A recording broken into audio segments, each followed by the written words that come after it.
반갑습니다. 송재준입니다. 아무래도 요즘 정치권에서 이재명을 둘러싸고 최대 이슈는 도대체 이화영 안의 정체가 무엇일까라는 건데요. 뭔가 좀 이까지만 듣더라도 얘기가 이상해지는 것이죠.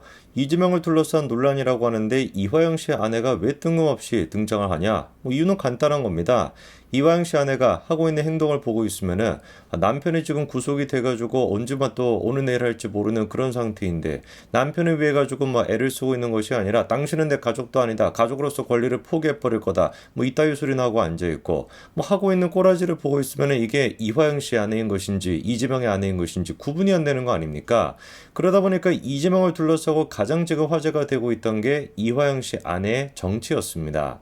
뭐 지금까지는 여러 가지 가설이라고 해야 될까요? 뭐 몇 가지가 있었습니다. 이화영 씨 아내가 사실은 뭐 개딸이다. 그냥 개딸도 아니고 개딸 VIP다. 부터 시작해가지고 뭐 다른 뭐 또 있는 게 아니냐. 뭐 별의별 얘기가 다 나왔었는데 오늘 이제 뭐 추가적인 보도를 통해서 정확하게 이화영 씨 아내가 뭐 하는 사람인지, 왜 지금까지 이런 기행을 벌였는지 그 이유가 드디어 확인이 되는 것 같습니다. 근데 좀 재미난 게 한 가지가 있어요. 잘 알고 계시는 것처럼 이화영 씨 아내가 적극적으로 언론 플레이를 열심히 했습니다. 그리고 그때 활용이 됐던 언론이 대표적으로 MBC 같은 언론사였죠.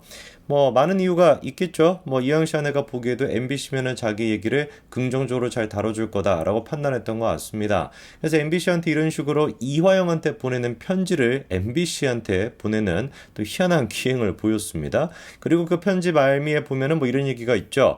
여보 사랑해, 지금까지 잘 버텨온 것도 대단해, 힘내, 이렇게 적어놨는데 약간 좀 그 공포 영화 같은 거를 보는 느낌이 들어요. 여보 지금까지 잘 버텨온 것도 대단해, 힘내요. 저 얘기는 바꿔 얘기하면은 너 안 버티면은 된다라는 거.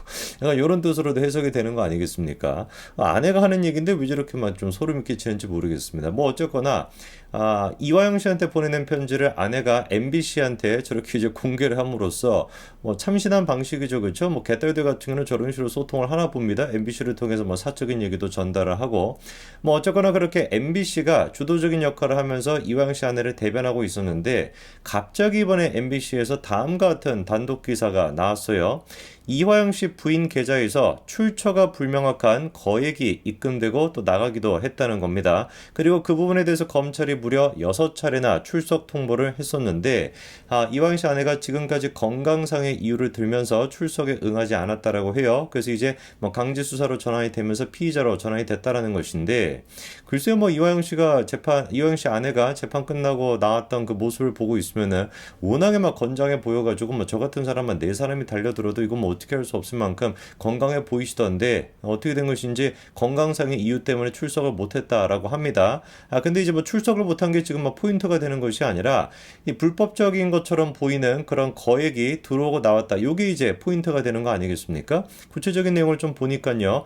검찰이 이화영의 아내의 계좌에서 수상한 자금이 들어갔다고 보고 그거를 입건한 뒤에 6차례 출석을 통보했음에도 불구하고 어떻게 된 것인지 지금까지 응하지 않았다라는 것이죠. 그리고 이제 그 돈에 대해서 조금 보니까 이화영 씨가 이제 그 경기도 부지사로 되기 전에 2017년도, 2018년도 당시에 쌍방울에 사회이사직을 지내지 않았습니까? 근데 이제 그 무렵에 이화영 씨 이제 자금을 이렇게 쭉 추적하다 보니까 상당히 많은 양의 돈이 어디로 들어갔다는 거예요? 아내한테 들어갔다라는 것이고, 근데 이 돈 같은 경우는 뭐 아내가 별다른 그런 수입도 없는 상태다 보니까 누가 보든지 간에 이화영 씨로부터 이렇게 흘러 들어왔다라고밖에 볼 수가 없는 것이고, 사실상 그리고 이화영 씨랑 이화영 씨 아내는 경제 공동체라고 우리가 볼 수 있는 거 아니겠습니까? 이화영 씨의 돈이 들어간 것뿐만 아니라 제3자 이화영 씨한테 가야 됐던 돈이 경제 공동체인 아내한테 들어갔을 거다라고까지도 검찰이 지금 판단하고 있는 것 같습니다. 이거를 통해서 우리가 명확하게 알 수가 있는 것이죠. 왜 저렇게 아내가 정신이 조금 이상한 사람처럼, 뭐 개딸들이 다 원래 정신이 이상합니다만 정신이 조금 나가 있는 사람처럼 저렇게나 무슨 뭐 이재명을 위해서 자기 한 번만 불사르겠다 그러고 있었을까? 정말로 어떤 마음 한켠에서는 이재명을 위해서 그렇게 했다라는 것도 있겠습니다만 더 큰 이유는 뭐였던 거예요? 민주당이라고 하는 당 전체를 사실상 어떻게 이용한 거예요? 자기의 사법 리스크를 감추기 위한 방패막이로 썼다라는 겁니다. 정확하게 그러니까 민주당이라고 하는 당이 대한민국의 제1야당이 이화영과 이하영 아내 두 사람에 놀아났다라고밖에 볼 수가 없는 것이죠. 이화영한테 놀아난 거는 뭐 옛날에는 놀아났다가 지금은 안 놀아나고 있습니다만 지금 오히려 이화영 씨가 정신을 차렸으니까 이화영 씨 아내로부터 지금까지 계속해가지고 누가 놀아나고 있는 거예요? 제1야당이 놀아나고 있다는 것이죠. 뭐 개딸이다 보니까 워낙에 뭐 이재명에 대해서는 정신까지도 연결이 돼 있을 정도로 이재명의 모든 것들을 다 알고 있지 않겠습니까? 그래서 잘 배운 것 같아요. 잘 답습이 된 것 같습니다. 우리 그 교주님을 보고 있으니까 저런 식으로 제1야당을 자기 어떤 그 로펌처럼 이용을 하는구나. 나도 그럼 마찬가지로 그렇게 하면 되겠다. 누구를 보고 배웠겠습니까? 다 이재명 교주님을 보고 배웠겠지. 근데 보니까 이 아내라고 하는 사람이 지금 이제 돈과 관련된 문제만 있는 것이 아니라 경기도 공문을 유출했다. 이 사건과도 관련이 되어 있다라는 얘기가 나오고 있습니다. 지금 보니까 이화영 씨 아내가 이화영의 측근이기도 한 경기도 전 평화협력국장 B씨한테 2019년도 대북사업 자료를 달라고 요청했다라는 것이에요. 근데 우리가 좀 질문이 드는 것이 뭐 지금 아내가 북한에 가가지고 지금 뭐 탈북을 할 것도 아니고 탈북이 아니라 뭐라고 해야 됩니까? 북한으로 그냥 뭐 넘어가가지고 거기 이제 뭐 김일성을 따를 것도 아닌데 왜 도대체 북한과 관련된 자료를 요청을 했었을까? 누가 보든지 간에 대북 자료라고 한다면 누구랑 연관이 될 수밖에 없겠어요. 그쵸? 이재명이랑 연관이 되는 거 아니겠습니까? 이재명을 위해 가지고 자료를 요청했다라고 밖에 우리가 생각이 안 되는데 조금 더 자세한 얘기를 보니까요. 이화영 씨 아내만이 그렇게 자료를 달라라고 요청한 것이 아니라 누구 또한 마찬가지로 민주당 당대표실 관계자 C씨 또한 마찬가지로 그렇게 자료를 달라고 요청을 했었다라는 것이죠.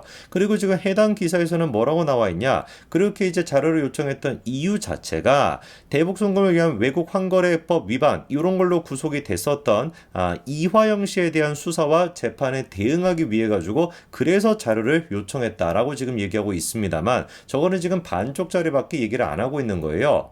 애당초 지금 뭐 민주당의 당대표실 관계자가 이화영 씨를 위해 가지고 뭐 그렇게 불법적인 일까지 저질렀겠습니까? 뭐 이화영을 위하는 것도 있겠습니다만 이화영을 위하는 척하면서 궁극적으로는 누굴 위한 거겠습니까? 이화영 씨 아내 또한 마찬가지로. 당연히 이재명을 위해서 그렇게 했을 거 아닙니까? 그래서 저 부분에 대해서 과거에도 추가적인 보도가 나온 적이 있습니다. 6월 달에 나왔던 보도죠. 민주당 당대표실 관계자가 경기도청의 김성태 대북송금 공문을 은밀하게 요청했다라는 것인데 저 얘기가 저 얘기랑 지금 이어지고 있는 거예요. 그때도 뭐였습니까? 이화영을 위해 가지고 그렇게 자료를 요청했던 것이 아니라 이재명이 연관이 되어 있는지를 확인하기 위해 가지고 경기도 공문을 찾아달라고 요청을 했었다라는 것이죠.